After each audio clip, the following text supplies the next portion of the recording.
Hello, good afternoon, all. All Good right. afternoon.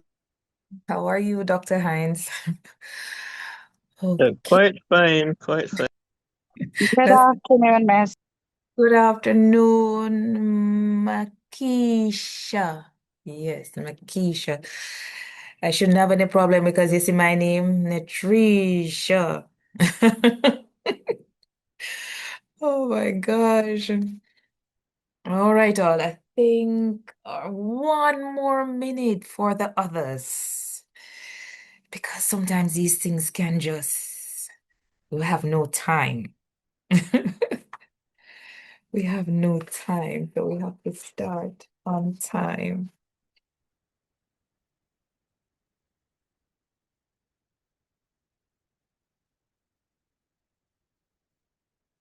Right.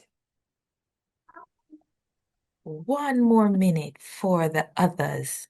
Hmm, just six.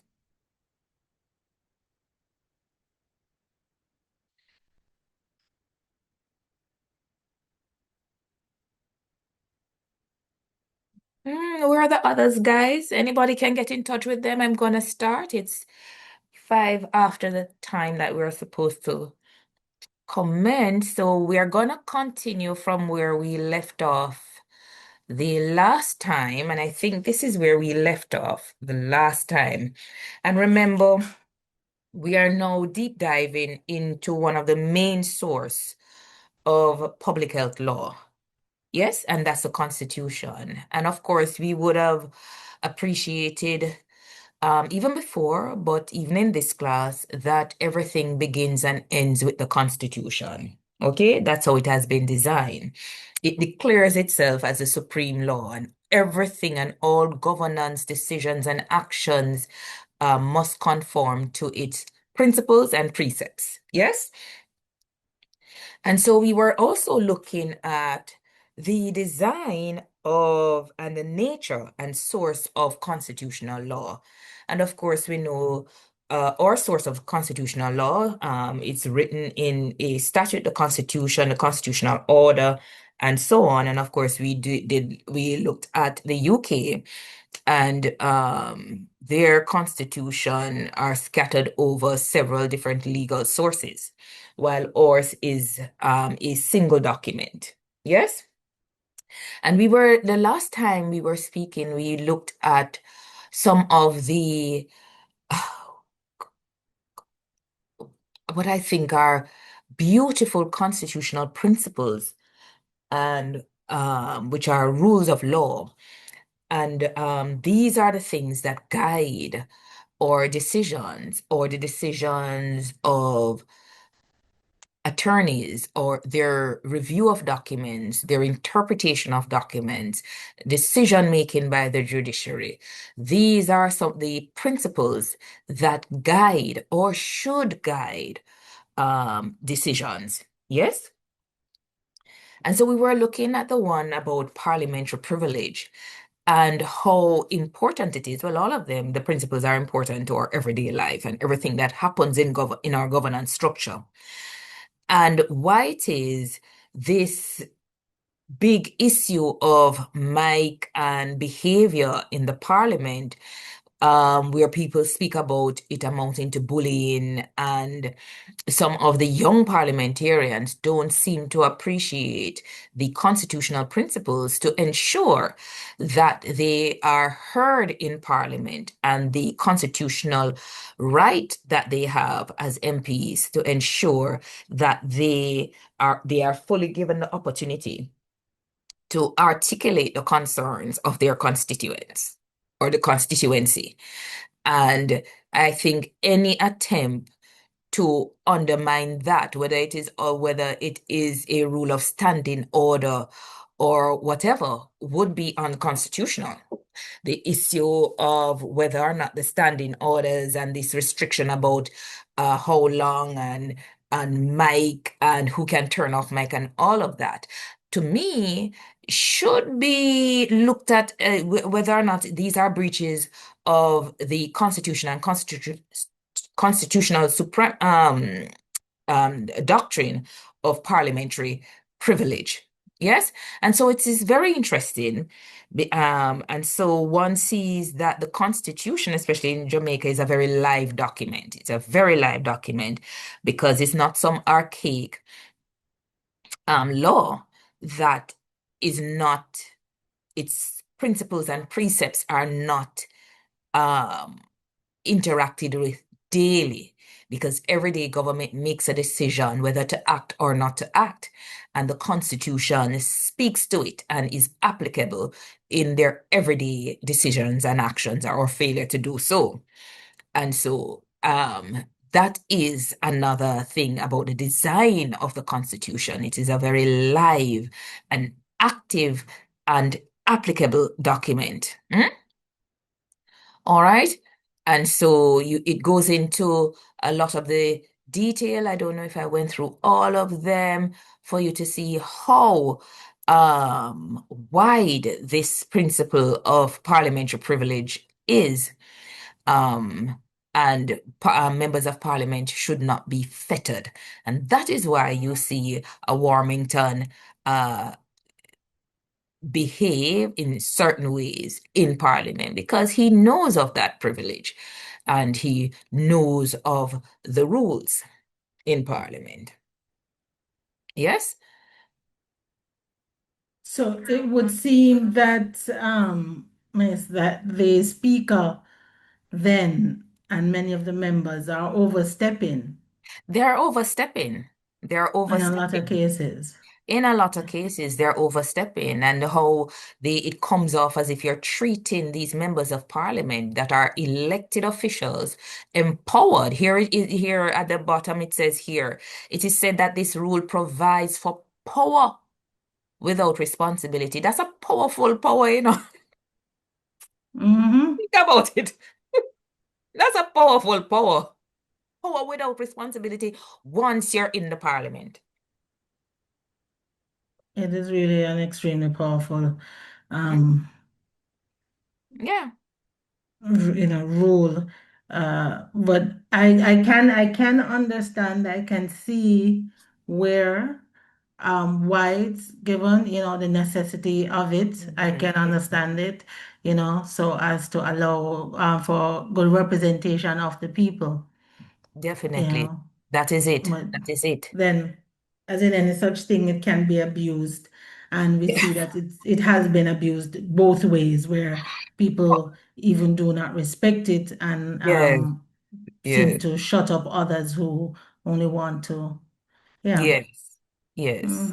This Ye- makes a lot of sense for me because I've often wondered, how does one get in those points that they have on behalf of their constituents, outside of all of this standing order says and standing order that they seem to use to control. I've often wondered, how does he then get the opposition, the other member, to answer these questions?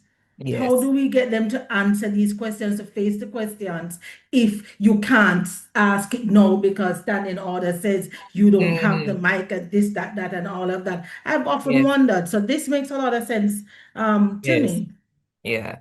So Thank what you. we're seeing is Just for some, clarity, yes, go ahead. Sorry, go ahead. just for clarity, when it says power without responsibility, I'm not sure I get it as clearly as Vanessa. All right, I'll give the example. Warmington is well known for calling people Jezebel, and his behavior in Parliament, people would consider it obnoxious. Yes, that's one example. They can't do him anything. In some parliaments, you see, like in Japan or China, you see people fighting and punching in parliament. And they're irate and the type of words that are being used in there. And if you look at the South African parliament, although they are, oh my gosh, they're so super respectful, you know, in the South African parliament, I believe. But you notice how they're steadfast on their point, and the speaker cannot move without the member of parliament having the opportunity to say what he needs to say. Well, the South African one is a little bit decent parliament.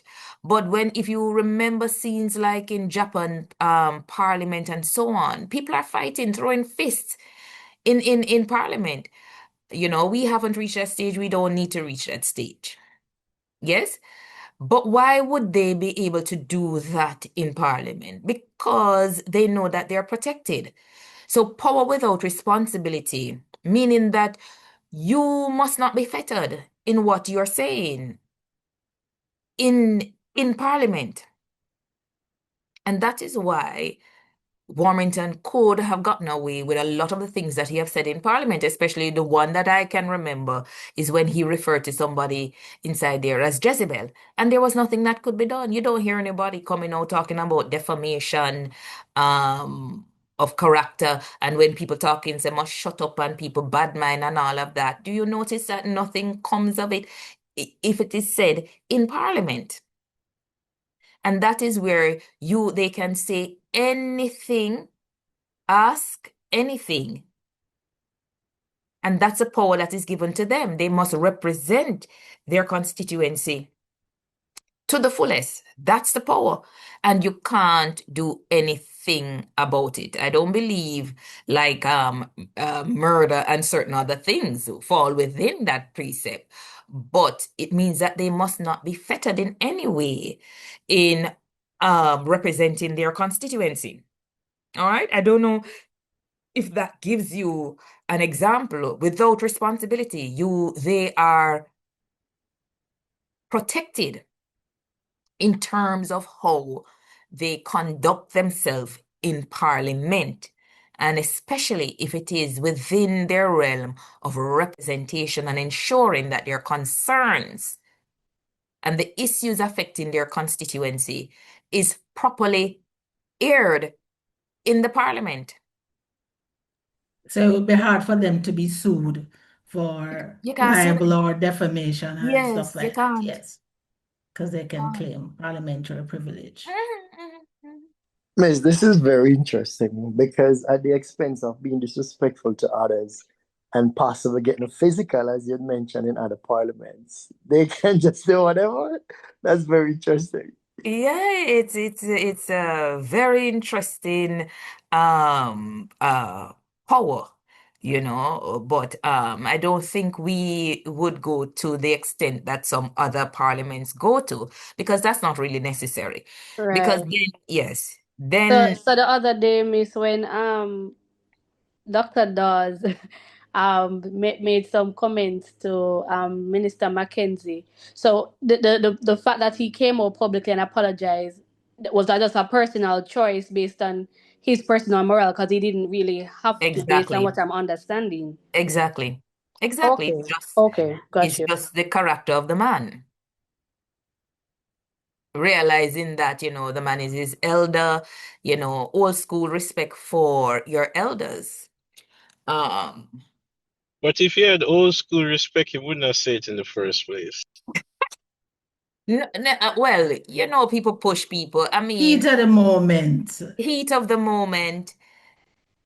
From what I gather, while he was talking, people was chiding him. So you try to get control of the situation, and I mean, all of us are human. I would be feisty enough. I think he was probably decent,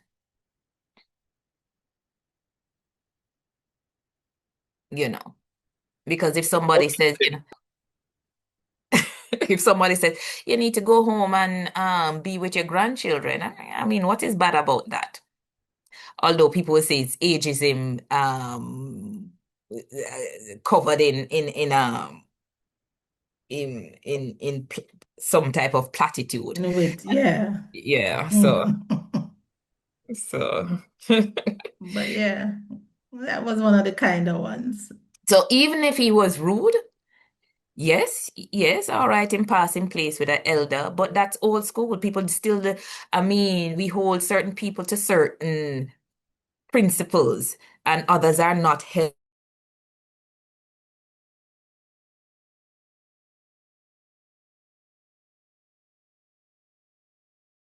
Have said what he said. And then the character of the man is shown because he came out and apologize. Yeah, so you have to you can't look at just one thing. They were chiding him or gouging him in some way, I think, and he responded, you know. So we can't look at things um one-sided. The good thing is he came out and apologized. But of course, we haven't heard Desmond apologizing for whatever he said to him that would have upset him to say what he said. So we have to be fair and balanced.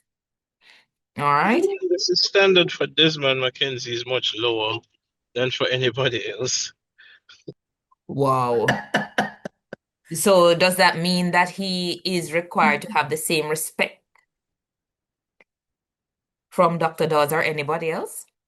No, it's just a question out And there. it's not, I guess not, it's that level of respect is different as well. Yeah, so interesting days.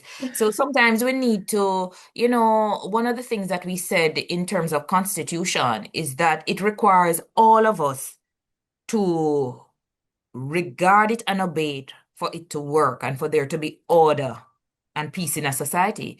You cannot, one side can't be breaching it and the other is adhering to it. There's going to be a point where it's not going to continue.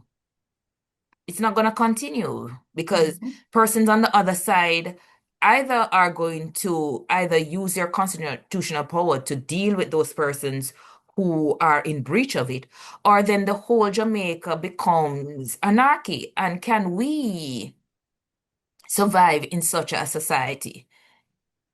Can we say that we have become civilized? We are modernized and we're trying to become more modernized. That does not come through chaos. It does not come through chaos. So we must be careful the balance, the very delicate balance between we breaching it to get what we want, and then you hold somebody else at the highest standard and don't believe that one day there's gonna be a little David. Mm. It's not gonna work. I was telling one of my officers, there's no permanence to anything. There's no permanence to anything. So one needs to be very careful. What you do, you will age, you have children, the tables will turn. Do you expect to be meted out the same way you mete out certain things to other people? There's no permanence to anything, Mhm. So one has to be very careful how you play and manipulate the Constitution, and you play and you manipulate as to what is right and wrong for some and not for you, you know. Um, whether people believe in God or not. Nature tells you that there's no permanence to anything. Mhm. So one needs to be very careful, and it's at a certain point, it is not a game. And the Constitution is a reminder of that, the delicate balance between all of us surviving and surviving well by adhering to certain principles of order and the community benefit. And that is why we move from tribalism. So one needs to be very careful. Where are we moving from? We are moving from caveman and tribalism to an orderly society. When you look on the caveman type of and the tribal behavior, all for myself, you take out something and knock over somebody else, kill them, yam up all of the fat cow, and then somebody else come and knock you over the head and yam your fat cow. And then it is a one cycle of killing and barbarism. And that's why the Constitution is a very, very important document that requires all of us to adhere to it, because then what society is a joke thing while people are dying. So for a lot of us, it's a very serious thing because a few can't survive and the rest of we a struggle. The tables must turn. Chris has posed a question in the chat, miss. What's that? Let me see. Chris is saying, is Trump worse than other presidents, or are his actions just more publicized? That it could be, yes, his actions are more publicized because I don't know. I mean, you guys are The lack of doctors. intelligence filter.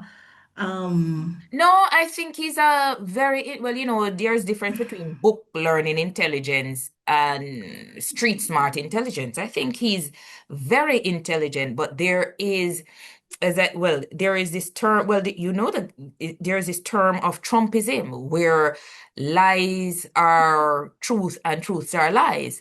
And, this is nothing new because the Bible speaks of these things in terms of how you will be living in days where what is wrong is now deemed right and what is right is now deemed wrong. So to me, Trump is very intelligent and manipulative. And he knows, although I really do think he's a little sick in the head, and forgive me for the raw way of I'm saying it. I'm not a doctor, so I will not use the term. Only doctors can diagnose that. But then when you hear him speak and you see how he behaves, something is wrong. But I also think he is still smart. He's manipulatively smart. And he doesn't care. And he's one of the proponents of right is wrong and wrong is right. And he doesn't care. And to me, it's a game to him. Yeah, It's a game to him. all a big game. It's a game, so it's a game. And I guess it's a game to all the others who ascribe to his type of governance, you know. But they don't understand that people are just waiting. And what are they waiting on? You don't want to hear, you don't want people to honestly tell you what they are waiting on, or what they're praying for. So people need to know badness and wrongness can go both ways. It's just some of us don't choose to act in certain ways. So it don't mean that you better than the other man. The other man might just choose to deal with things differently, what they would call chuck badness. So you need to be very careful when you believe that you are the baddest of the baddest. So in whatever we do, we need look at Iran. What has Iran taught the US?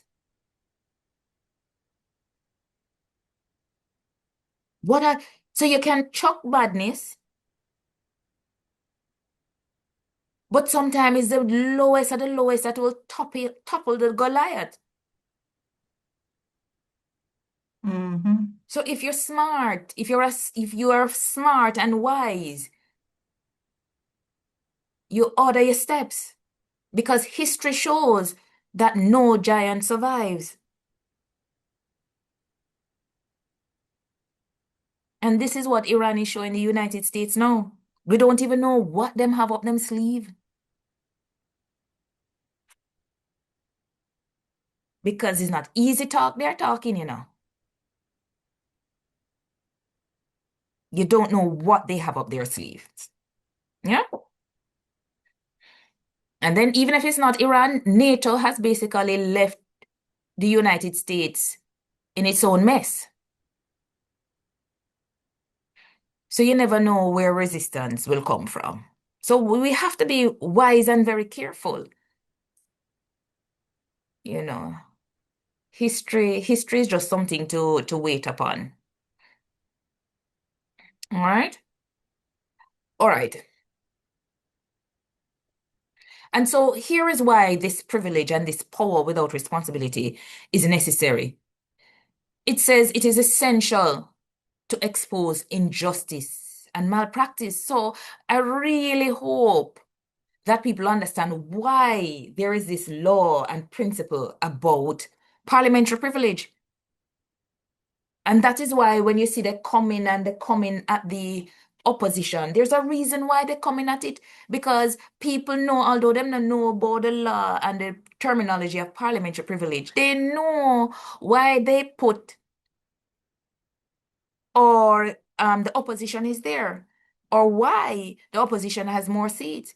Because this is what they're supposed to do, expose injustice and malpractices.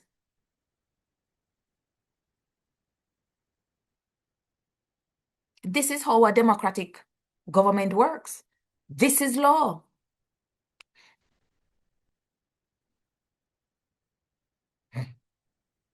Yes, so that's parliamentary privilege.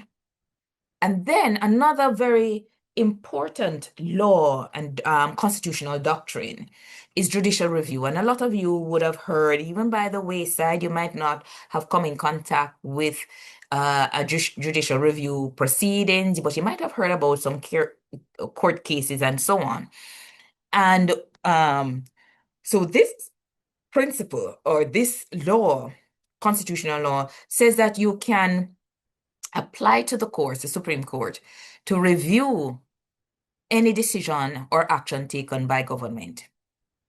So again, when you see like the opposition or a public servant takes the government or any government entity to court to based on any decision that was taken, this is a right and a constitutional principle under democratic governance and established by the Constitution. And so you'd have heard about constitutionality, acting outside of the powers that the law gave you under the Constitution, which is another word for it is ultra vires. Yes? And you hear null and void. And so when they were looking at the case of the NIDS, and it went to Constitutional Court. The Constitutional Court within the Supreme Court indicated that a lot of the powers in the NIDS was ultra vires or unconstitutional, and therefore those provisions were null and void and could not operate at all. So these are powerful legal principles that empower people to seek justice. Yes, and judicial review is one of them. All right. So when people are given the impression that people are this and are that, the people are just actually exercising their constitutional right. And the constitutional right is there to ensure that there's justice, transparency, and accountability. And so this thing, when you're talking about bad mind now, this usage of the local colloquial language about bad mind, it's, well, for me, who believes in the rule of law and the Constitution, there's a term that they call it. It's an affront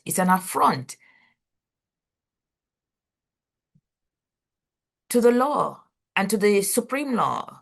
Because when people are carrying out their parliamentary responsibilities and carrying out their responsibility as a citizen to ensure that they are not suffering injustice, taking the matter to court and the Constitutional Court, it can be reduced to bad mind.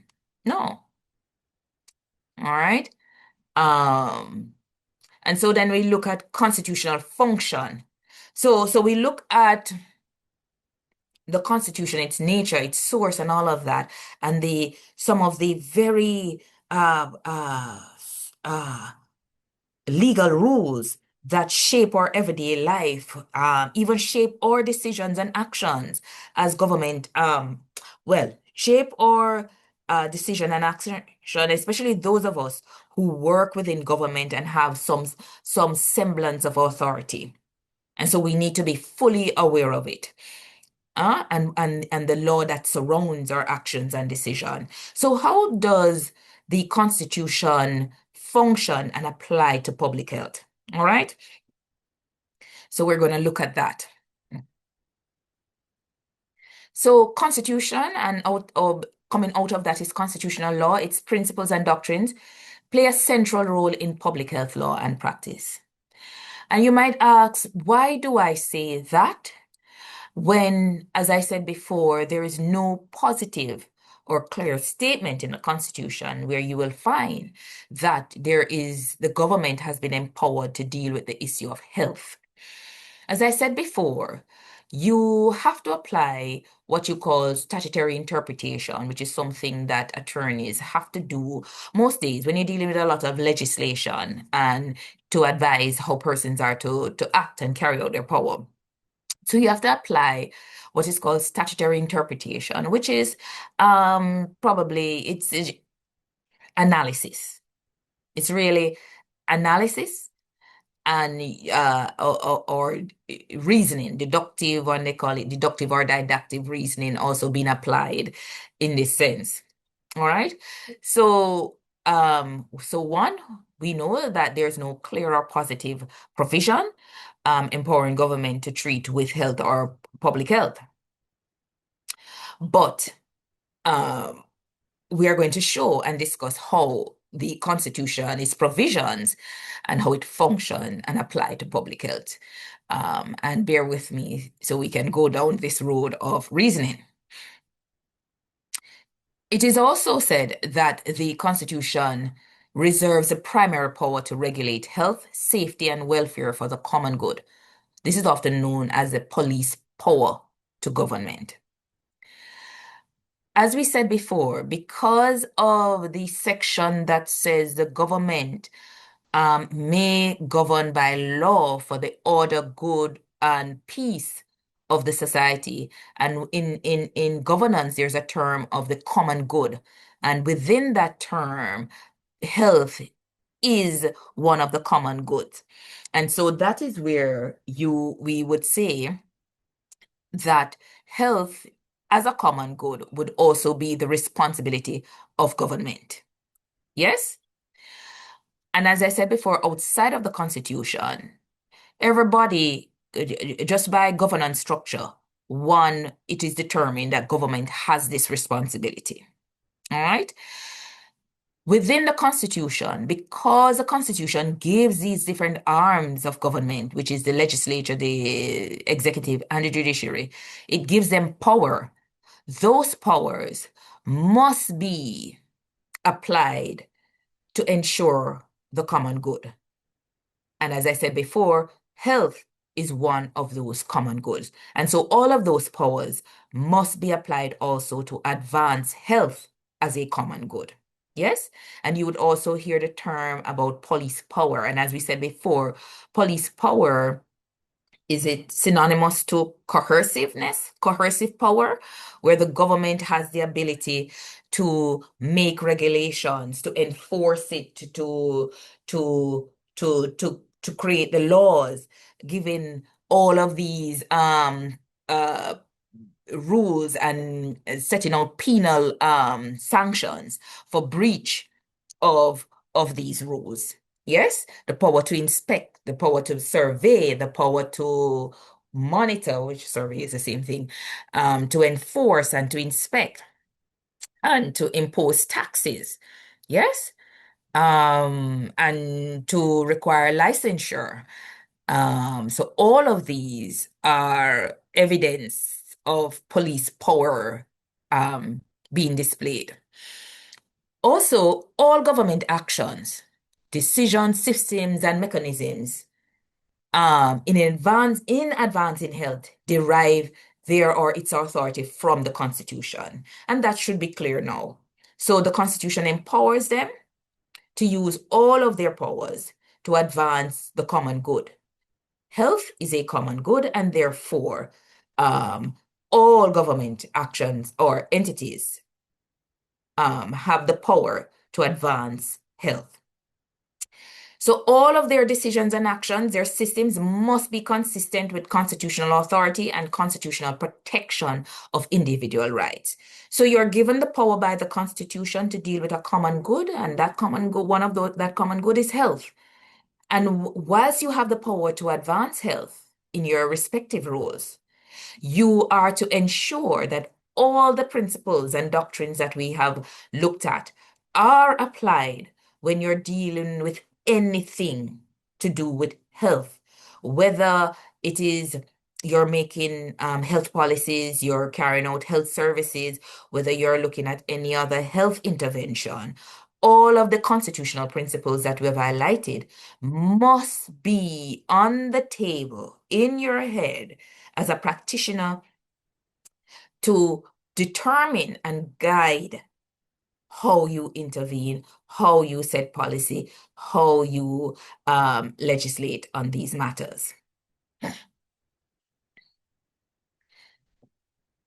At the same time, the Constitution establishes the government authority to preserve health. It's almost like a circuitous rationale here again, because it creates the governance entities.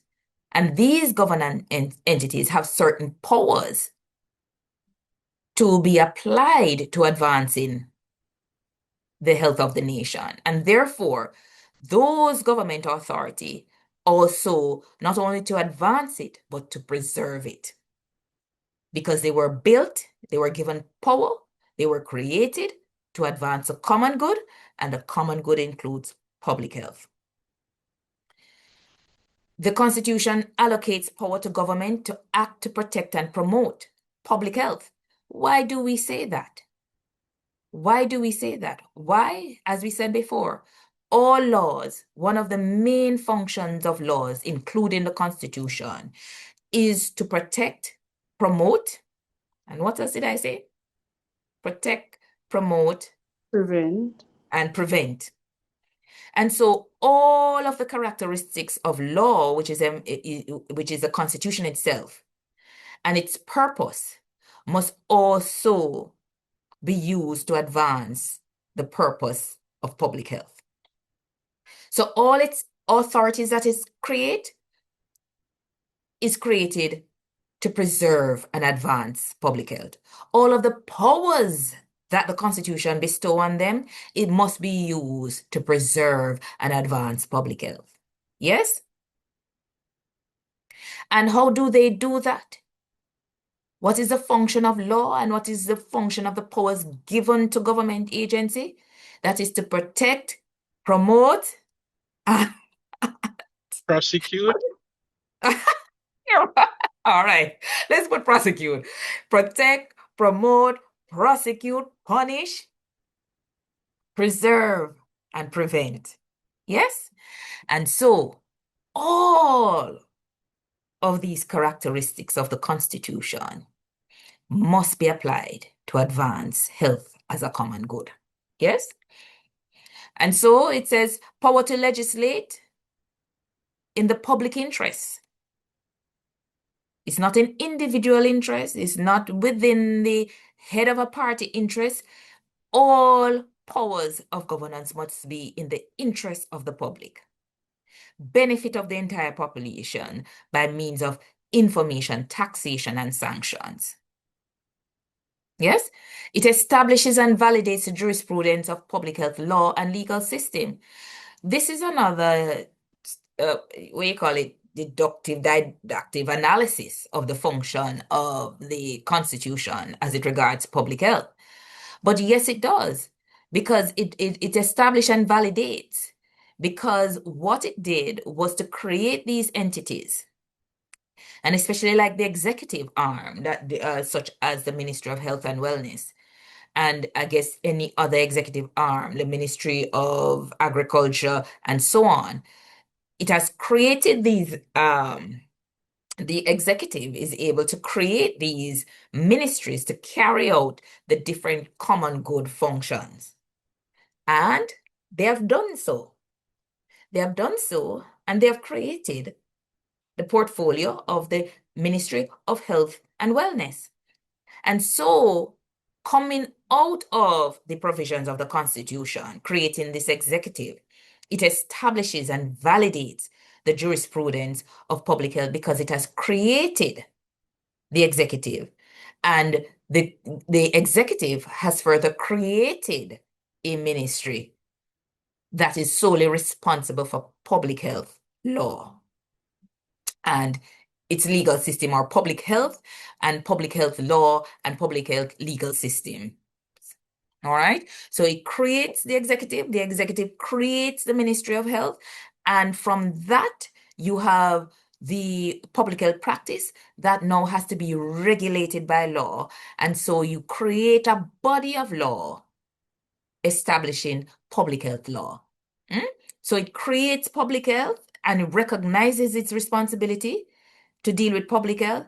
And in carrying out that responsibility, it followed the constitutional provisions that the government may govern by law. And what did it do? The Ministry of Health is responsible for creating laws to deal with health. And those laws that were created now form the body of public health law. Yes? And then within that, you also have the fact that we are members of the international legal system that deals with international health, or what you can call global health. Yes? And so you see, it might not be a straight line, but when you look at the cause and effect of the provisions of the Constitution and what has stemmed from the varied powers given to the different arms of government, you see where things become established and they become validated by the continuous actions. The creation of the ministry portfolio, then giving that the power to make laws and to negotiate regulations and policies that would lead to laws, etc., etc. And so you see what flows from that. And what has been created is you have established it and you validate it. Yes? Then it creates a legal system of checks and review. Because why do we say it creates a legal system of checks and review? We have one arm of government that is the judiciary. And so every common good, which includes health, can have recourse to the legal system, to the judiciary. Because any matter that affects the public can be taken to the court system for the court system to do what they were empowered to do, checks and review to see whether or not the government acted within its powers or whether it had those powers. Yes? And then they will check to see whether or not those powers were exercised in accordance with the law and in accordance with the Constitution.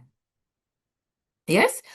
The court system also is used to secure and balance the competing interests that is created in a society based on the Constitution, the regulatory power, and the civil liberties. And they are able to make decisions, to interpret statutes, to determine justifications, and to determine a matter one way or the other. And so you have a check and balance, you have a separate arm of government dealing with transparency and accountability to be able to settle matters that the Constitution itself created and contemplated would be a problem. So you needed that arm that was separate from all other areas of government to now settle the likely conflicts and ensure that there's a balance in what is done. So the Constitution and its provisions and all the governance systems it's established and mechanisms it's established, all of the facet of the Constitution, all of its provisions, all of its creations, systems and otherwise, assures its mandate. So it has created this mechanism to ensure that it can carry out its mandate. And what did we say the mandate is, or what did the Constitution say its mandate is? Peace, order, and good government. And when you have that, it will also ensure that public health matters are taken care of. So the three organs of government have separate authority to create, enforce, or interpret legal and administrative health policies. The legislature creates public health laws. The executive creates health policies and enforce public health laws. The judiciary interpret laws and resolve legal dispute in health. And this is just a synopsis of what was said, and just to show how the constitutional function and how it applies to public health.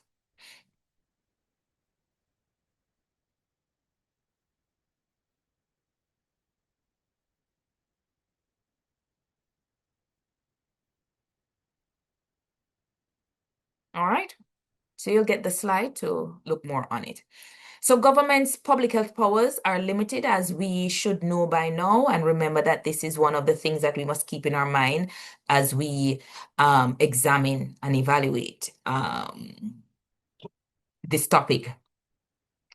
All right. And so those powers, they are limited to the powers ascribed to in the Constitution. We have said that before. And by the other interests, the civil liberties interests, which are protected under the Constitution. Yes? One of the things that I know we're fully aware of, and that is why we keep talking about the balance of burden and looking at the constitutional design as to how it created a regulatory power as well as a rights power given to the citizen, then there is this enduring theme of tension between government and civil liberties. And so it is always a prime issue for practitioners, policymakers to keep in mind when they are taking any form of intervention that will affect the population. All right. But also, we must recognize that in promoting the communal good, which is the duty of government, it will sometimes infringe on the rights and freedoms of individuals. There are a lot of cases, especially coming out of COVID, that shows how the court looks at it. Yes, there are a lot. I'm trying to remember one case. There's a case of, what is it? Oh, I have the newspaper here. What is the church name again? There's this case. I don't know why I can't remember it. Let me just pull this out from my Freedom Come Ministries. Yes. Freedom Come Ministries was one of the entities that took the government to court coming out of the COVID interventions. Of course, the court ruled in favor of the government, but they were considering this very same contention. The government acting for the communal good, and the church is saying that you ordered us to close our doors, you were promoting vaccination and other things that interfered with the church. And you know that there is also this doctrine about the separation of state and church. And so they took the matter to court.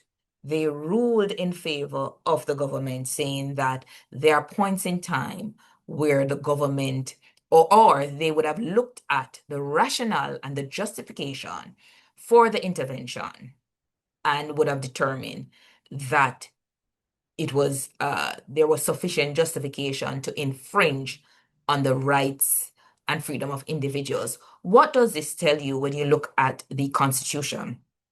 It tells you that unfortunately, your human rights is not absolute. When you look at the language, especially in the Charter of Rights, you will also see that it is not absolute.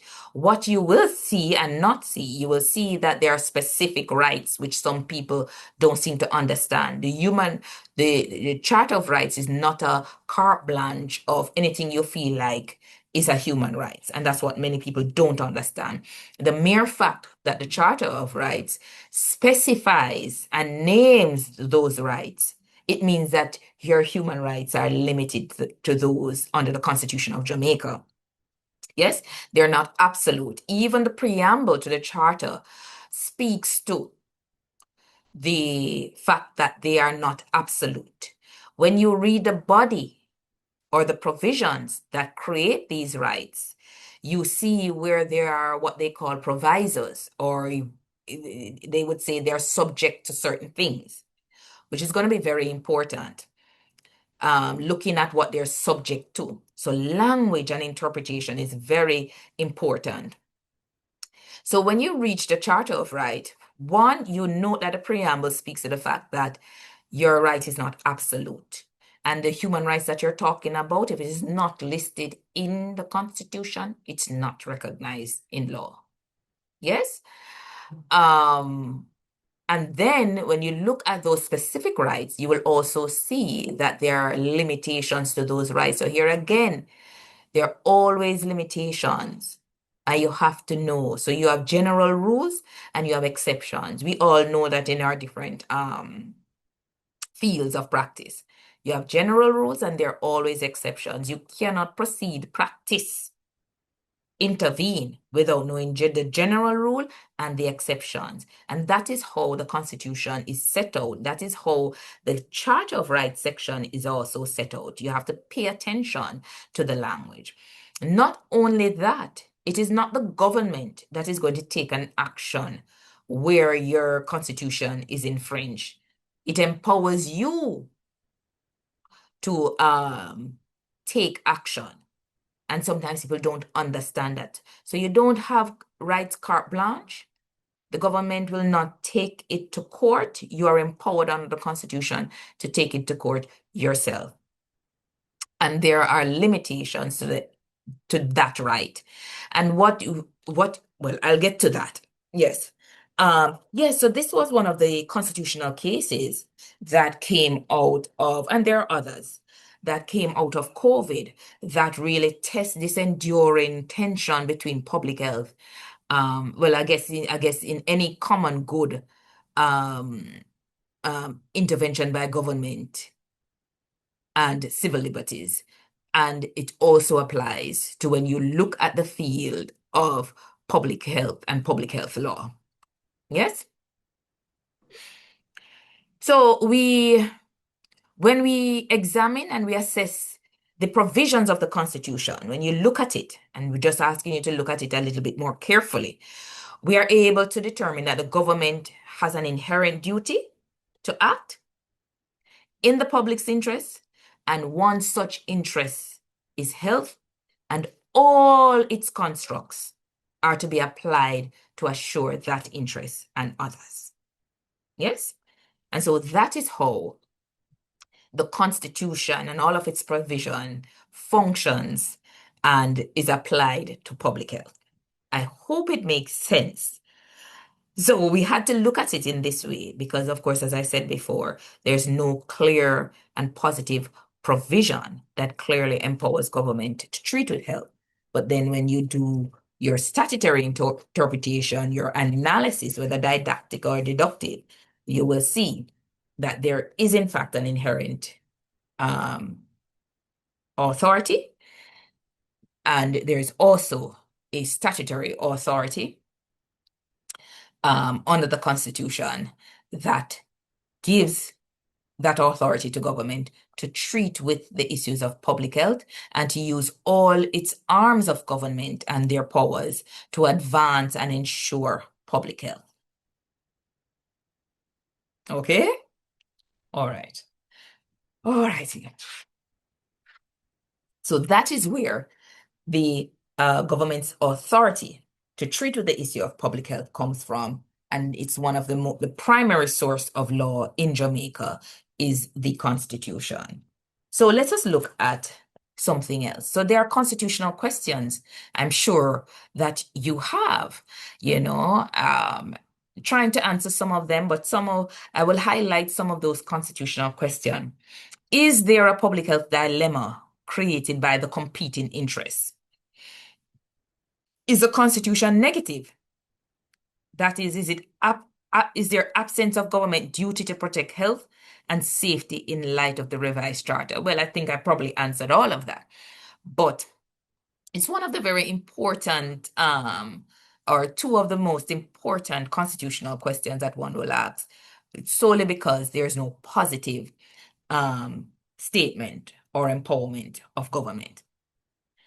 And so, but really, we're just going to deep dive into certain areas a little bit more. All right. So, is there a public health dilemma created? We talk about the tensions between these two powers. And then, because the fact is there's no positive empowerment or provision that empowers government to treat with public health. And in light of the revised Charter of Rights, where does public health stand? So, to answer those two questions, we'll have to look at the human rights provisions under the relevant constitution, which is the Charter of Rights. So you can pay close attention to the Charter of Rights, or just whenever you have some time to look at it. And then also you need to pay attention to this, the case of Jacobson versus Massachusetts. Very important case that still informs constitutional court decisions in Jamaica. We saw that with the Freedom Come Reign Church. We saw that with the Julian Robinson case. I think we also, yes. So those are some of there are other cases. So this case coming out of the United States from 1905, Jacobson versus Massachusetts have set down, it governs certain things dealing with civil liberties, and it has expounded certain theories and rule of law that we should apply, and the courts will always apply when they look at this contention between civil liberties and police powers. All right. So here, to answer the first question, what was the first question? Is there a dilemma? A constitution is an exercise in balancing the rights of the individual against the democratic rights of the majority. So yes, there's a Charter of Rights, and yes, there is regulatory empowerment and authority. It creates a tension that we must appreciate when we are practicing every day. We must recognize that tension. But here it is said that whilst at the same time these two powers are created under the same legal document, it also makes provision for how we should balance those powers. And then in the case of Holmes versus Otis versus Parker, it was said that the judicial task is to interpret the Constitution in order to determine where the balance is drawn, not to substitute the judge's views where it should be drawn. So there is a delicate job that the judges have to do, because whilst the Constitution creates this tension, because it's not a seeming tension, it is said in Holmes versus Parker that the judge has the duty to determine the balance. And that determination is to look back at the same constitutional document and to interpret the provisions of the Constitution in a way that will balance these two powers. Yes? So remember when we spoke about the judicial review, the courts. So any contention between the government's exercise of powers in the interest of public health and its infringement on the rights of citizens, where do you go? You have to go to the courts. The court is the only governance authority that can determine, dispute, and interpret legislations such as the Constitution. And you can either go by way of judicial review, as we said before, or by constitutional proceedings. Judicial review is one of those to determine whether the decision and actions of government are in accordance with the Constitution or with a particular law. Yes? So it is a court that is now given that power to now determine what the balance between the exercise of regulatory power and rights power. Yes? And when the court makes that decision, then that now becomes law and informs public health officials, practitioners, the citizenry, as to how they should lawfully proceed in matters like these, or to determine whether an action was lawful or unlawful. So the court's decision in case law, in cases, or common law decision, very important lawmaking process. So apart from determining disputes, regulatory and rights disputes, for example, their decision becomes law and clarify and interpret how you balance these two conflicting powers. Yes? In the case of Jacobson, I think you got Jacobson in your slide. I think you got it in a summary, so it should be easy to review Jacobson.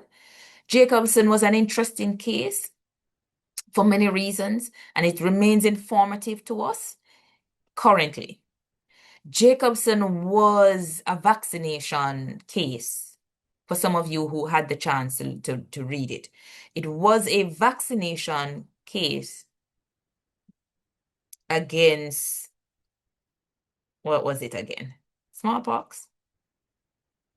No, was it smallpox? I don't. Jacobson was a vaccination case. Let me find it. And funny, it was a pastor. It was a pastor who took the government to court and said that it was infringing on their civil liberties. And why do I say that? Because remember, I told you that in COVID, the Freedom Come Reign ministry church took the government to court. And so, it's so funny. Yes, so this enduring case of Jacobson versus Massachusetts involved vaccination. And it was a pastor who took the government to court. He indicated that the mandatory vaccination violated his civil liberties, his human rights. The court found in favor of the government. And this is another case, foundational case, that will also informs us that government has the responsibility to treat with public health. So outside of, yes, government always do it, so it's an inherent thing. Outside of looking at our own constitution, where we can interpret that government has the responsibility and authority for public health, this case of Jacobson and the case of Wilson also establishes that government has the responsibility for health. Yes? Going further, what we take from it is the enduring issue of vaccination. Remember, we said that in public health and public health law, one of the enduring legal issues is always vaccination.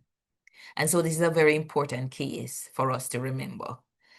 So it was a vaccination case, government mandatory intervention, a pastor who took them to court to say it infringed my constitutional right.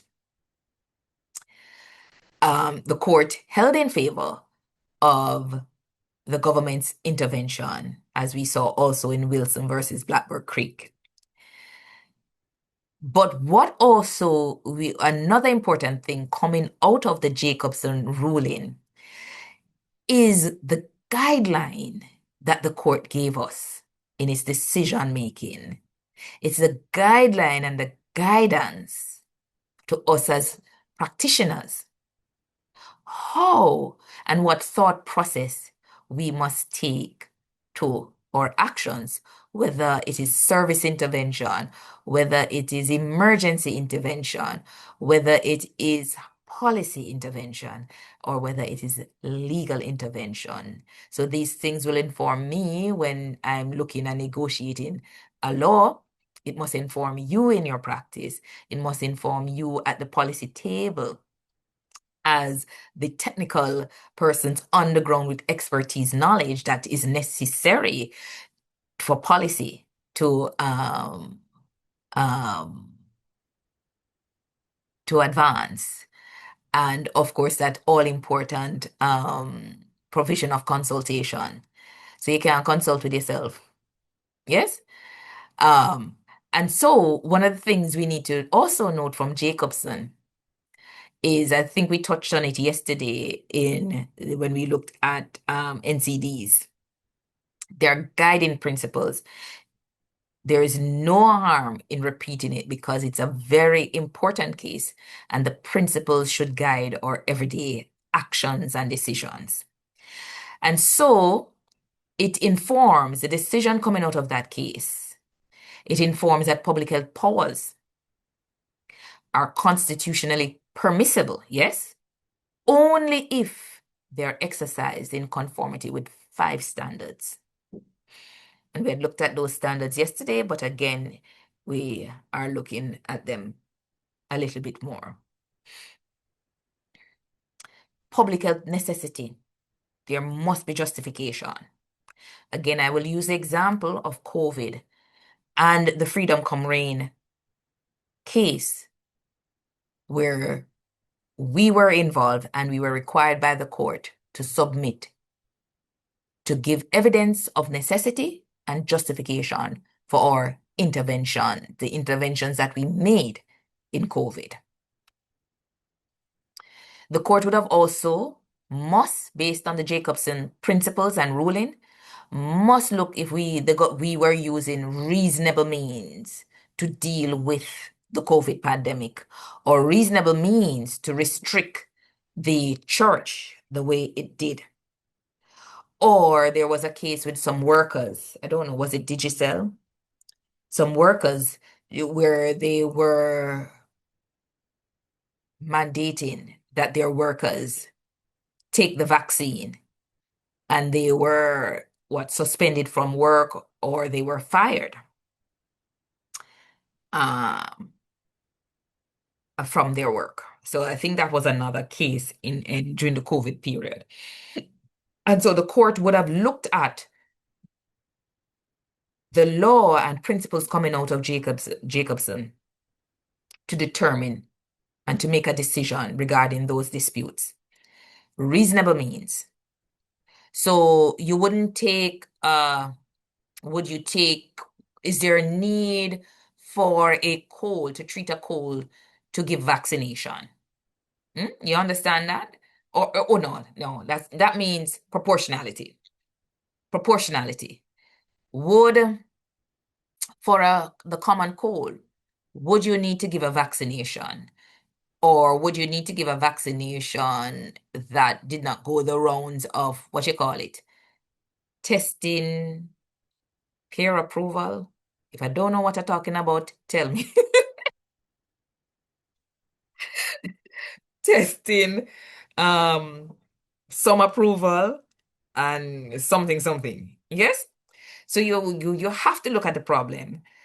Are there alternatives? Is this the best way to treat with it? Are you going to kill the cow just to take a thorn out of its leg? Something like that. Are your actions going to cause harm? Or is it going to avoid harm? These are the things that the court will look at. So you see where law and public health intersect in the courts, because the court is going to do a deep dive into why did you do it? Could you have done something else? Is this intervention proportional to the illness? Is the intervention going to do more harm than good? Is it going to take care of the problem? Was there due process? Due process is also another thing where you're assuring the person's human rights. Huh? So did you force them to do it? Did you just send them off the job, cut them pay, and never produce and never gave them an alternative? And so you saw during COVID where they said wear masks. They say you can stay home if you are the sole guardian, elderly stay home, and they did the distance thing and distance thing. Hmm? All of that is not just pop out of the air. These are principles laid down for centuries that guided those decisions. Yes? And that would have guided the court for those matters that were taken to court. Yes? So this is why Jacobson is very important, because it shows you and gives you the tools to balance when you're treating with regulator power and your rights powers. So the tools are there. And the case of Jacobson is a locus classicus case that has laid down how you should consider interventions, because it's the same things that the court is going to look at. And so, as I said before, the decisions of the court are important to us because it informs how we function as government and how we exercise our power. Because if we act outside of these principles and the matter goes to court and they can't meet these standards, the court will, of course, find in favor of the claimant. It's the same thing when you're treated. Yes, go ahead. Sorry, excuse me, Miss Miller. What is locus classicus? Meaning that it is, or like the standard bearing case. It is the one that is everybody goes to. It is the one that establish Like the precedent? the precedent. Okay. Yes, the precedent. Right. The Thank precedent. you. Yes. So, all right. All right. So the principles in Jacobson allows us to make good, balanced decisions. Yes? So court decisions in the modern constitutional era informs that the standards laid down in Jacobson endures as a reasoned formulation of the boundaries between civil liberties and state powers. Yes? So question 2, I can't even remember what question 2 is. So let me go. Let me just do this page. What is question 2? I don't want to go back. Question 2 now. I think we have answered it, but just want to highlight certain other learnings and to discuss the case of Jacobson. And again, to see how judicial review, the principle of judicial review applies to constitutional function and public health. So 2 says, is the Constitution negative? So you remember, guys, I keep saying, there is no positive provision in the Constitution that empowers the government to treat with health. So you have a terminology whether a constitution is negative or positive, or whether certain provisions under the constitutions are negative or positive. Yes?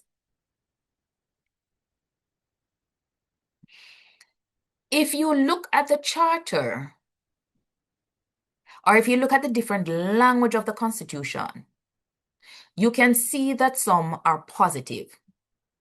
It clearly gives government power, such as the section that says the government may govern by implementing laws in order to ensure peace and so That's positive because it gives the government the power to govern. Yes? when you look at the Charter of Rights language, when you look at the Charter of Rights language, I'm going off my head because I'm not looking at the charter now. When you look at the Charter of Rights language, you would see that it's almost a negative language. In terms of, oh God,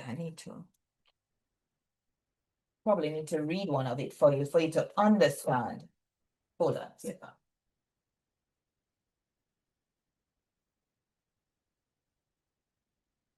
I don't have the Charter of Rights separate. Let me see if I can find the Charter of Rights section. Section what? 13. Let me see if I can find it quickly, because it's kind of important in terms of the language. And that is why when I said to you that section 13, that, just a second.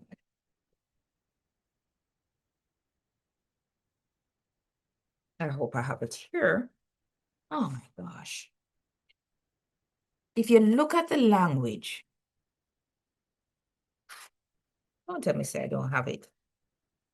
This is ridiculous.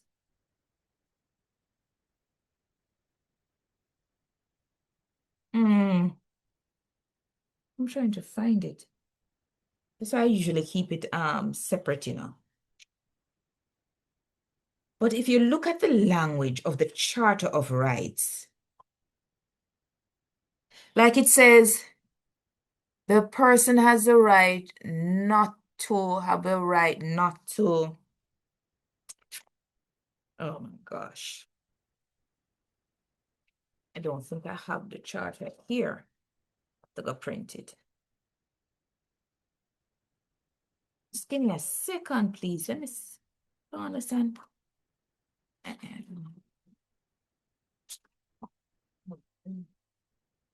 And I don't even want to come out of this system.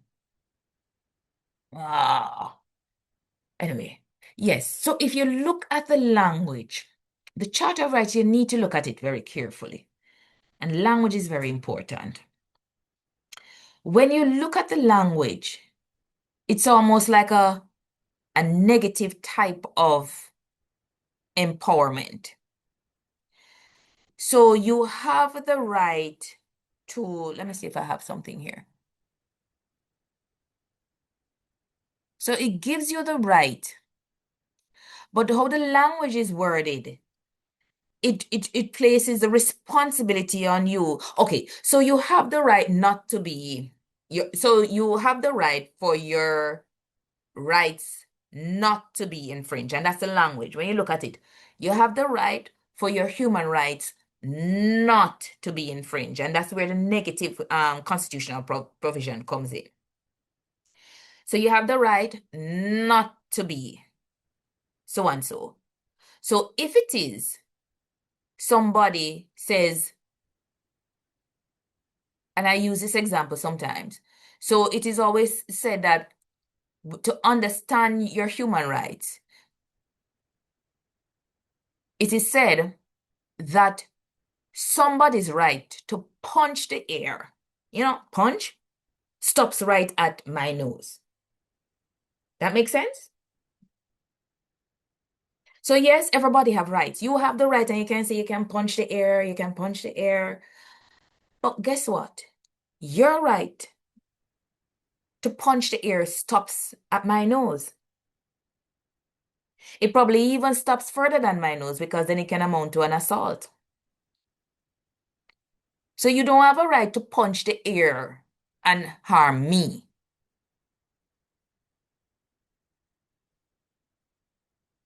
So the only right people have is a right for somebody not to infringe your right. So you will see a lot of this come out in the tobacco cases, where the companies are saying they have patent right and so on and so on. But the court said, no, no, no, no, no, no. Look at the language. What you believe might be your right or the extent of your right is not so. Look at the language. You have a right for somebody not to do something. It doesn't mean that you have an absolute right. So you know, it's very weird, but it's very important because it determines a lot of human rights matters that go to court. And so when I speak about the Constitution being negative and positive, um, there are different dimensions where it can be deduced that um, there are things in it and there are empowerment in it. And when you also look at the Charter of Rights, you see where it is not a positive affirmation of a right, but how the language is, it's in a negative form. So you only have the right for somebody not to infringe rights that have been given to you under the Constitution. So one has to look very carefully on that. So when the court will also look at this, when you take a human rights matter against the government when it does any communal intervention. Yes? And so one has to be very careful of that. Also, while we are looking at negative and positive constitutional provisions, is when you look at the sections of the rights provision, you will see that they are subject to certain things, either public health or public interest. I don't know if any of you can pull up your Usually what I would do is put in yellow those areas that I am highlighting. But when you look at the charter, if you read the charter, there's always what we call a proviso, or it is subject to something, or there's an exception to it. And so if you look at all the rights, you will see that it will say subject to the public's interests or subject to public health. And that again is another indication that the Constitution empowers the government to intervene in public interest and public health matters. It's kind of circuitous, but when you get a chance, just look at especially provisions that I've highlighted here, where you see the right is given, but usually at the bottom it says subject to something. So let us look at section 13.2. So it says, which permits limits to rights where the measure is demonstrably justified in a free and democratic society. This is not just gibberish. What it is saying, the right given under section 13.2 is subject to and limited by if the government can show or demonstrate that the action that it is taken is justified. Yes? So it's a very intricate document. It's not, I mean, it's intricate, no, but once you deep dive in it, you'll understand how the Charter of Rights section functions. Yes? So it's not everything you desire has been established in the Constitution as a human rights. Yes? You only have the right, the responsibilities on you to, if you believe that somebody infringed that right, to take it to court. And then if you do a deep dive, you will see that it's a negative right, meaning that if you look at the language, you only have the right for somebody not to do something. Yes? And so one has to be very careful because this has played out even internationally and locally to say there are provisos, there are exceptions stated in the very same provisions that have given you that right. And so when you look at the question of how do you balance the regulatory power and the rights power, when you look at how the charter is shaped and look at how the provisos under some of these rights, you will see that these provide a mechanism for the government to balance and or for the court to balance what are the rights and between the regulator and the rights person. Further, when you look at the Charter of Rights, as I said before, you will see mention of the term public interest and public health.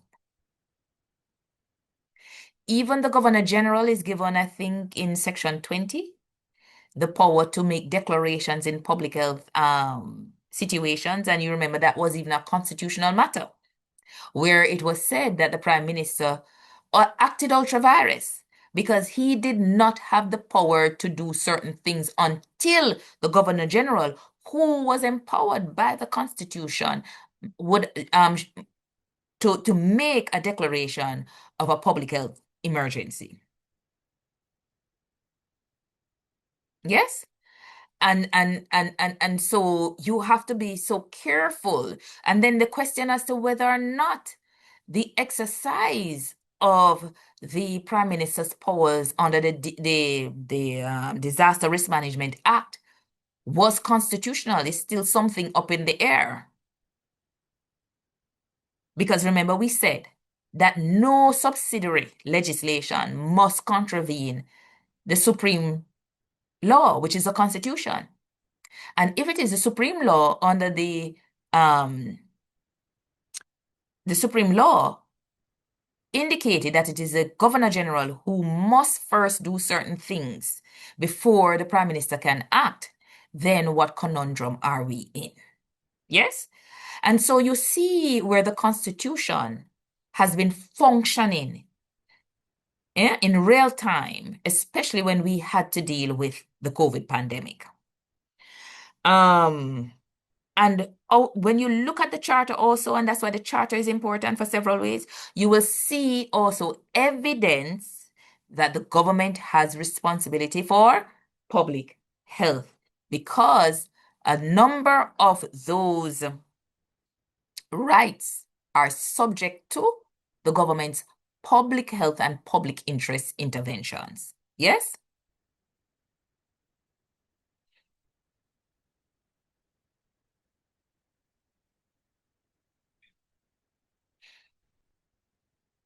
So just another section, I don't remember what section 32 is. I'm so sorry that I didn't have my charter with me. I had the broader constitution, but now.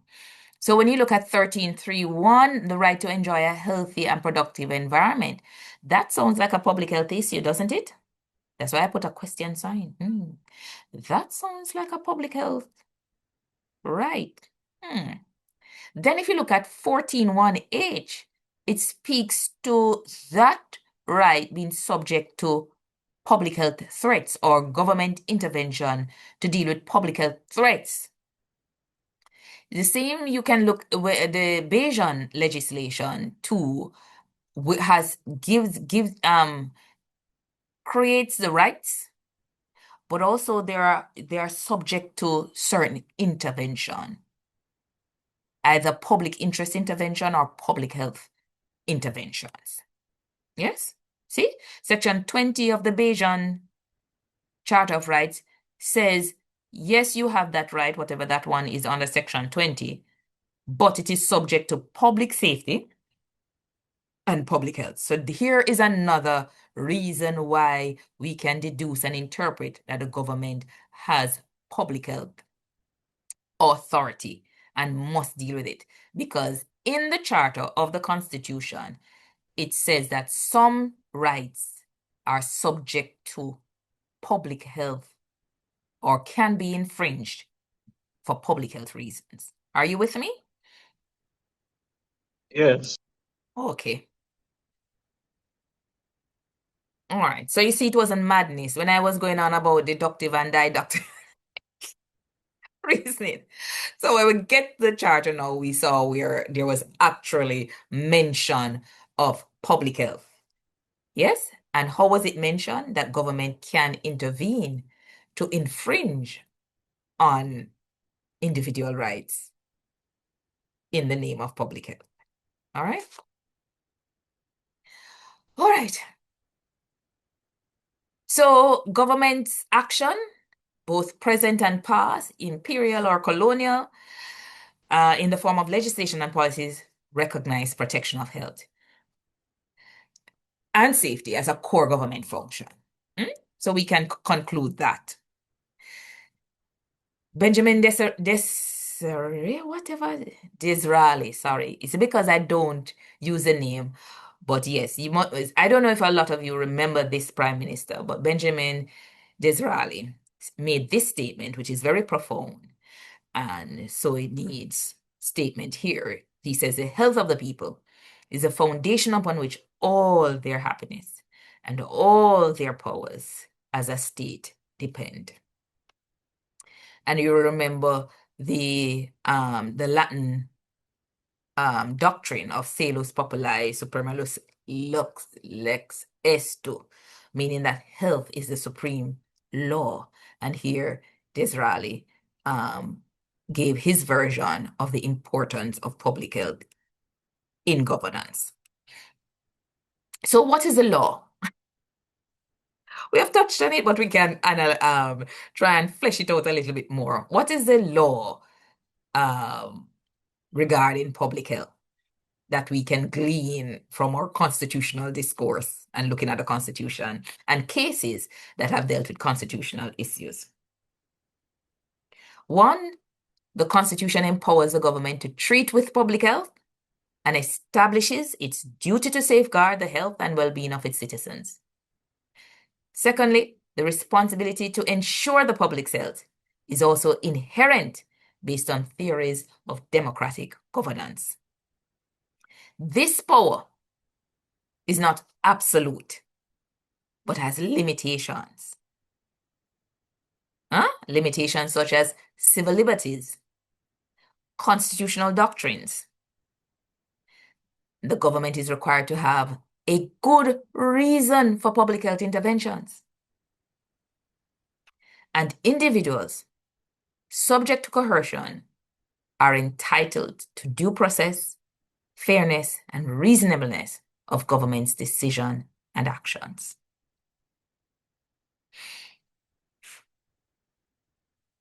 All right, that's a mouthful. I mean, this was half of the discussion, and I feel tired. Do you feel tired? So we are now at question and discussion section. Did I make a convincing case to establish that government has the authority to deal with health?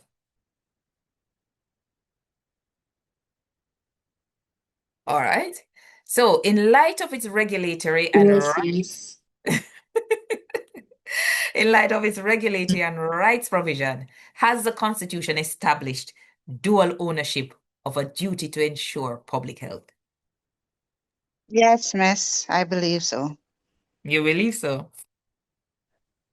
Why? Whilst we have looked a little bit more on the government side,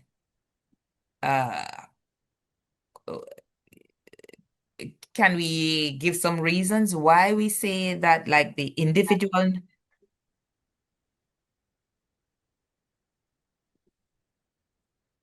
Can we say why the individual has a right, has a duty or has an ownership to ensure his health?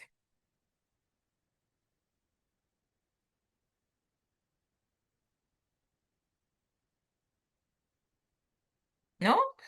But I thought that in the profession, there was a lot of talk about, but even in the recent policies of the ministry where they talk about, I don't remember it, some know your numbers.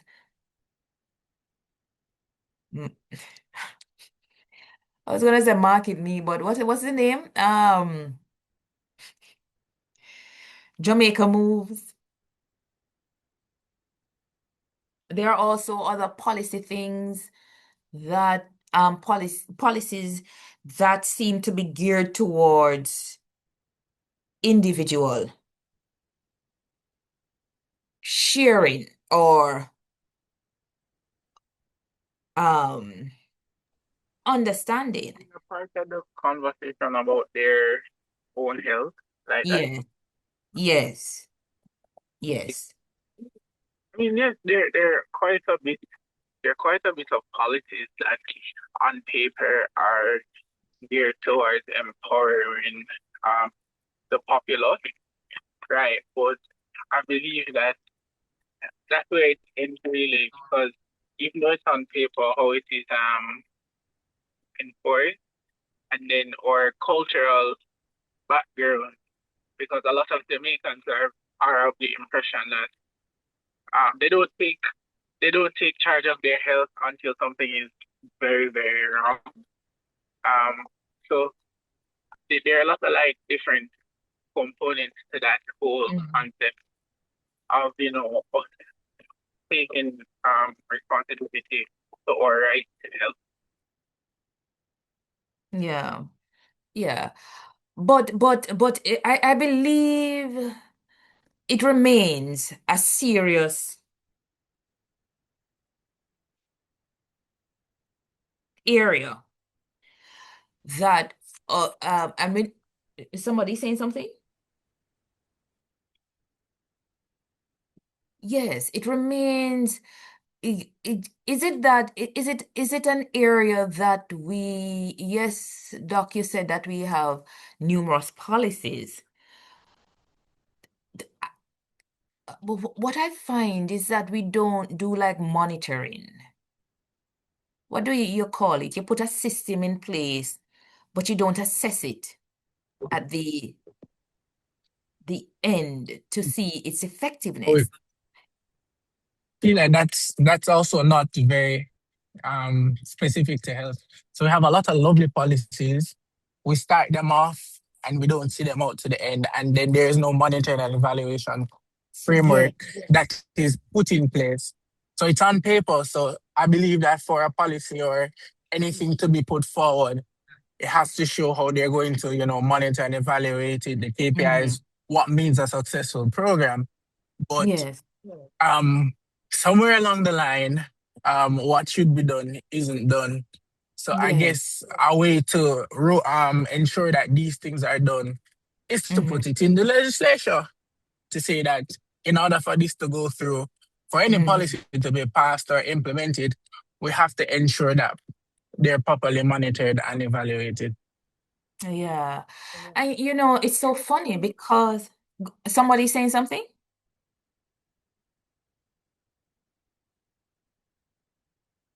No? No, Miss Yeah. Miller. Okay. Yeah, it's very important because I think that this aspect, because if in fact the Constitution is designed in such a way where citizenry have certain rights, and the government has to take into consideration their rights when they need to um act in the public's interest, then we really need to now look seriously and keep it on the table seriously as to the individual's responsibility. And if it is we have numerous policies in place, then why is it there is no tangible, no meaningful monitoring and evaluation of it?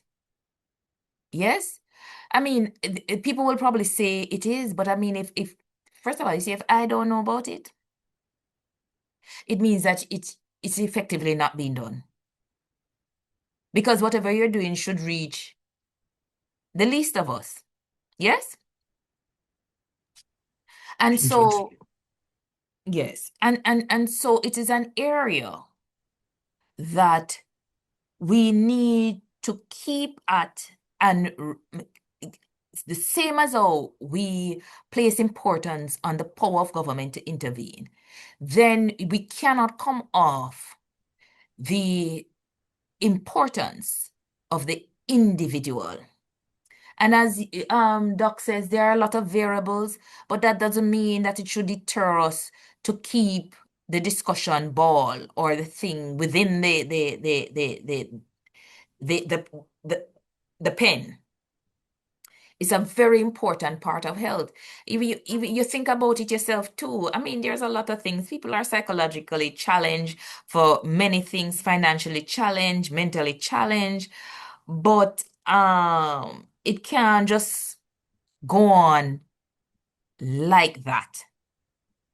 Yes? And if we think that individual responsibility also plays a very important part, and since una have so much rights, and someone who don't want interventions, then the idea of keeping individual responsibility at the forefront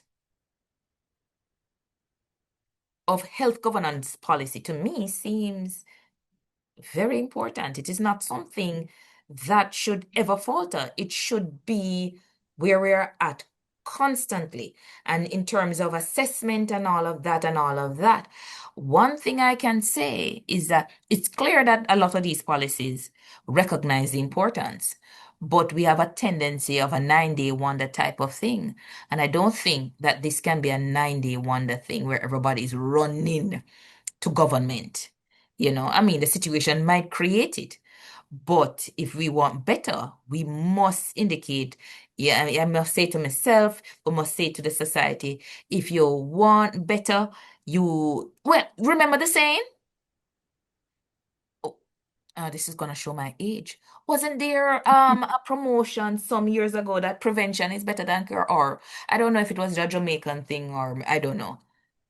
We stop using that phraseology. Prevention is better than cure. Where did it come from? Prevention is better than cure. Are we still using that slogan? I think so. Yes, Okay. but to a lesser extent. But Miss, I am thinking, just looking at as you mentioned earlier, the P's, the 3 P's of the whole public health law, the protection, prevention, and promotion. I'm thinking, yes, the individual has a right. You need to know your status but then again, the government or the health institutions also has a duty to ensure that persons are aware of the laws and the constitution, because not everybody will be so inquisitive as to search to know what is there to protect you and your family or your business or your association or organization. So I'm thinking that I think there is some amount of health promotion going on, yes, but I'm thinking that we should expand the whole health promotion, because there are those who, should I say, can't read so much or not so Yeah. inquisitive to seek out information as to assist them and to protect them or their family and so forth.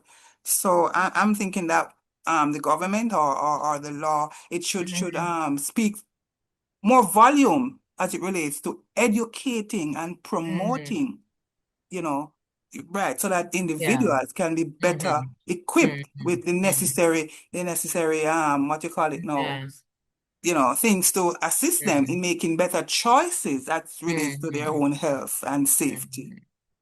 A very good point that you have made, and I think sometimes it's that's why speaking is important. As I get older, I realize that speaking is necessary because it contextualizes things. And although it is glaring all of us in the face, you have raised a point. Just look back at the 3 Ps. And one of the things that I keep saying is that law and public health has certain characteristics, and one of those is promotative. Is that a word? We use it today. Promotative. The promotative function and nature. So it means that, guess what? These things already tell us where we are supposed to be focusing, where we are to keep at it. That makes sense, guys?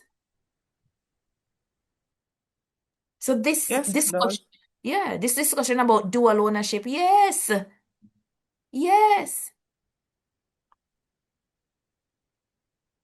but government needs to keep at the promoting, keep at the promoting.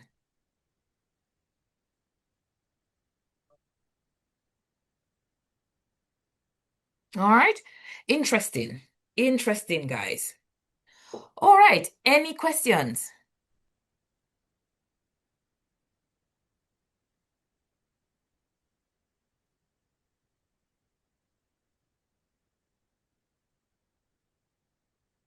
None? All of you appreciate constitutional law and its function? Okay, one And question here. I'm just thinking, yes, the law speaks and it gives the government, as you mentioned, the police power, right? So in essence, correct me if I'm wrong. So the government has all the power exclusive then, to take Yes, charge and to, well, I would say, manipulate the whole, yes. constitution. All right, based on some incidents that occur at my institution, I'm wondering, I was trying to, do a quick view of the whole constitution, but is there anything in the constitution or the public health law as it relates to our Jamaican society that protects the public health institutions and the public health personnel? Because it seems as if, yes, it's generalized and you talk about the public and the public interest. So are we as public health, because sometimes it seems as if persons like myself, us, are not are not Considered. part of the public, so to speak. So I'm Oh, wondering, is there, because of some instances and some situation that occurs at by institution where the public health personnel are abused and all of those. So, I'm interesting. wondering. Interesting. But as I said, if it is a major concern, this is where policy moves. And that's why technical persons don't understand. Well, let me not say understand. I beg your pardon. But it is not an emphasis. If it is, remember, it is what happens on the ground that feeds into policy decisions. Yes? So, all right. So, policy discussion and negotiation, when you look at it, comes from two places. It comes from the international forum, and it also comes from the local, what is happening on the ground in the local context. The technical team are the ones facing problems. So if you have a problem with safety and security of health workers, that should move up now to the policy ministry to say, this is a problem, babada, babada, babada, we need it to be dealt with. I mean, it might sound and I mean, the context that we're working in now, people sometimes don't understand what their role are, but that is what is supposed to happen. Those working on the ground, the technical experts know what is happening. They know the problem, whether it includes yourself as practitioners. And that problem must be moved up for policy discourse to take place, and then for that to feed into, so it can feed into administrative policy, or it can feed into legislation to deal with the problem. So so the fact that you guys are here, well, you cannot forget the importance of the technical team, because no policy should take shape or form without the technical team at the table. They know, they are the experts.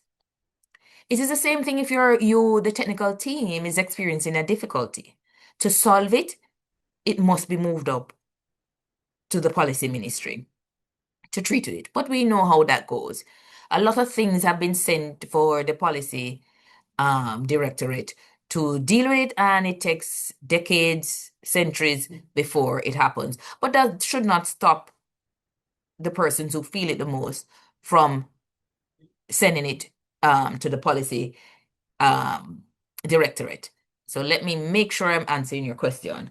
So yes, if you're having a concern with safety, it must be submitted to the policy directorate. Either they can do administrative policy to deal with it, or consider it for legislation. Yes, there are some like the inspectors. You will see under like the Public Health Act, the inspectors and even the medical officer of health, where there's a section that talks about hindrance, or where you prevent certain officers from carrying out their work and so on, and it is an offense. But I guess what you're saying, it's not wide enough to treat with other practitioners in other areas. So like in the health facilities, there might not be a law that speaks to practitioners working within those health facilities and coming under attack. And I can understand how you feel, because you have to deal with the conditions one, yes, which is part of the problem. And then you have to be dealing with the patients and balancing the foolishness of shortage, dastard working condition, then dealing with that. You're dealing with a lot of things. And so your problems are real. Work conditions under the ILO speaks to proper working conditions. So, I mean, although the health law might not speak to, on a wide extent, protection for health practitioners, just by speaking to you, it has to do with work, and there are ILO conventions that deal with safe work. So when you look at occupational safety and health, yes. So they're waiting on that bill to be promulgated. Yes, they're waiting on that bill to be promulgated. So one needs to carefully look at that. Take care. One needs to carefully look at that bill to see whether it safeguards, in a sense, the problems that you're facing within the health facilities. Yes? Yes. So that just came to me. You understand? That it might not be in specific public health legislation as broad as we want it to. But one other way to look at where you can find redress is under employment law and the occupational health and safety bill that is now under consideration. It has been under consideration for years, from the time I was at the Ministry of Labor. I'm so sorry, guys. Yes. And so that's another avenue. So it would be, especially for your association, to pay close attention to that legislation. Doc, that assists you in some way? Okay, so I was the one asking us. Okay, so I'm a nurse anesthetist, right? Yes, And yes, nurse. yes, yes. And as you said, it takes years, because that's exactly what is happening, and persons get frustrated in the process. And just, I mean, just doesn't. And then another thing is that it also goes back to human resource management, because we Yes. also have a challenge with that, where the HR persons who are supposed to be really even doing their part, they're lacking in that area also. So you find out that the persons, or the persons, have to be doing things on their own, which I find it really sad. It's a sad situation. We have several employment laws, and I mean, and I will speak openly. I would want somebody, especially in government, to show me a good functioning human resource department. Because there seems to be a problem with our human resource department. They are the main part of the problem. They are. You know why I say they are? I agree with you. They're the main part of the problem. One, because they can access everybody's information, they assume that they have power. Mm-hmm. Because they also have access to government information as to how the benefits for employees, they also assume that they have power, or assume the power and assume that they have power. Because head of entities revert to them, they assume power. They assume that they have power and they assume power. It makes them a dangerous creature in the work environment. And notice that I'm not even blinking. It means that I'm very serious. I have had nobody come to me to say in government that they have a good, proper functioning human resource department. They are like albatross over the heads and neck of workers. They're supposed to be promoting good employee-employee relationship, but it's totally the opposite. They do nothing in the interest of employees, and they cater and buck shuffle towards the head of entities. They make work life unbearable because their duties are skewed. It is either that they are fearful of head of entities, but that not washing anymore. I have called for in different fora that just like lawyers, since them assume that them have so much power because so much information they are the repository of so much information, and their signature is needed to move something for you to get pay or something. So you can see the assumption of power. I have said in other fora that this profession needs to be heavily regulated, because this is where employment breaches occur. They allow it to happen and they disenfranchise the worker all the time. I see where recently the Ministry of Labor has done some code of ethics. That's not enough. That's not enough. If you have a proper functioning HR department, you have a proper functioning entity.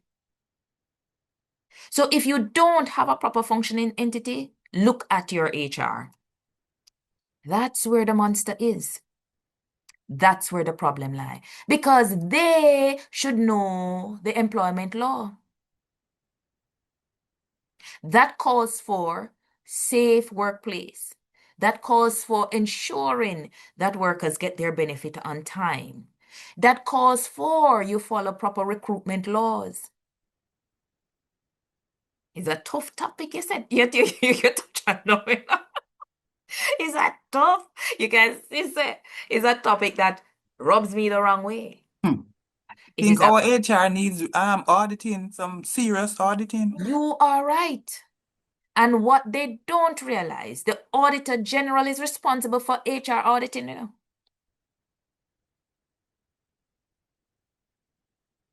The Auditor General has huge responsibilities.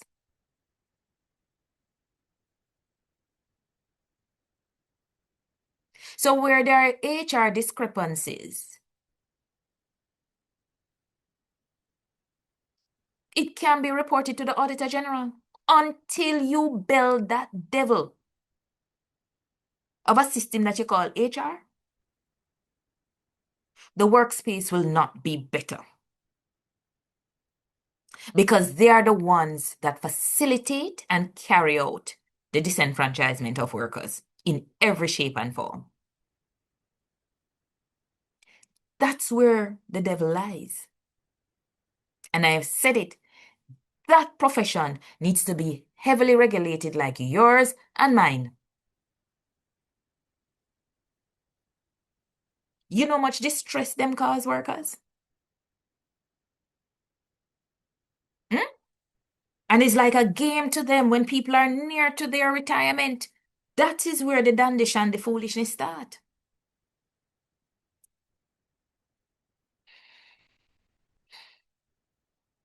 So, yes, your issue in terms of work environment and safety, it would be an employment and workplace issue. So I would encourage your association to pay close attention and ensure that if your safety and occupational health is not dealt with under specific like public health legislation, that the occupational health and safety one is sufficient to cover your safety within your working environment. That sounds like a plan? Yes, it does indeed. Yeah. So, all right, guys. If there are no more questions, have a fabulous weekend. Have a fabulous weekend until we meet again. When do we meet? I have a tendency of always coming in class on days that I'm not supposed to be here.